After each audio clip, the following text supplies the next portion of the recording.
The next exercise is going to work on moving the legs while you're maintaining the proper abdominal contraction. So from this start position again in hook lying, you're going to create that abdominal pressure by pushing out, by performing that elevator movement. Again, the ribs should drop down as you do that. Good. And you can leave your fingers there to check your work, to make sure that you're not losing that pressure. And then you're slowly going to lift one knee up towards your chest without losing this pressure, without letting the ribs come up. What's important about the movement of the leg is we don't want to see that knee move towards your midline.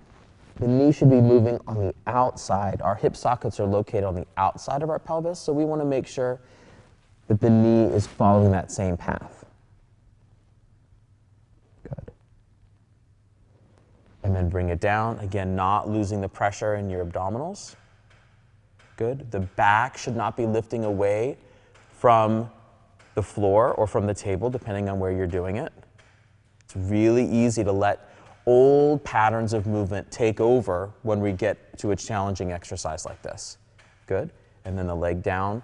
We want to make sure the legs are moving easily in a relaxed way. Make sure the rib stays down. Easy. Work on the coordination and not force. All right. So if you can do this exercise successfully where you're lifting one leg and your back isn't moving and you're maintaining pressure and your ribs are staying down and your head's not moving toward the ceiling, then we can initiate lifting the other leg. And all the same things need to take place. Abdominals need to stay pressured, ribs need to stay down. Good, knee moving out to the side, all right, and then lower one at a time. Good. Good job. And relax.